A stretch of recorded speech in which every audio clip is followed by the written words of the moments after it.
the whole point is to design with these guys, to use them in your landscape as you would use other plants, and to think about those design elements, which is what makes it a landscape design as opposed to just a gathering of plants. So many of us don't have all that big a yard, so one of the things to think about is choosing plants that have a variety of purposes. I showed you, as I illustrated some of those other plants, how to think through the year and how many ways is this plant working for me. Here's another one that's one of my favorites. This is a pomegranate. Has a spectacular flower, which is liked by hummingbirds, pulls hummingbirds into the yard, and a delicious, beautiful fruit. It's pretty on the tree before you pick it, and then wonderful to eat. So you're looking for plants that are going to provide not only food, but they're going to provide beauty, they're going to provide fragrance, they're going to provide habitat for the wildlife that you want to attract. How many different ways can it work for you? Thinking through the year about planting your yard so it's interesting all year long, not just the spring garden. You have a landscape for the year. So what's happening in the spring? What's blooming in the springtime? What's fruiting in the springtime? In the summer? So this is an apple blossom, blackberries, apples coming in the fall, persimmons in the early winter. So you're thinking not only about the fruit, but the flowering and other things that it has to contribute to your landscape.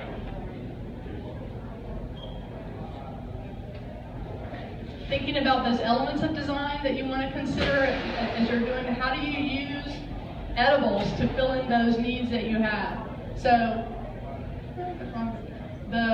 these are different varieties of lettuces, but it's a way to show edging in corners. So how do you use your edibles to fulfill those needs? What are the things you want to think about in terms of paths and structures and how to organize the landscape in a way that works for you? How do you create focal points? There are spectacular edible plants. This is an artichoke. Oh my gosh. This picture does not do justice to how incredible an artichoke plant, or a cardoon, which is an artichoke on steroids. It's like huge, electric purple flowers. Literally people stop their car and come into my yard and go, "What is that?" So how do you create those focal points and features within the landscape and think that through in terms of incorporating edibles? Texture, form, and color are the tools that you have to create a feeling and an ambiance in your garden. You can do all of that with edibles. These are chives and rosemary and mustard down here. Lots of different leaf textures and colors, shapes that you can use to create your ornamental design. So how do you get started in making all this happen? When do you plant? Well, if you're going to grow trees, shrubs, vines, or perennials, then here in North Carolina, you're going to want to plant in the fall, if that works for you, or in the spring. So the goal is to give the plant time to establish before it faces the hard summer.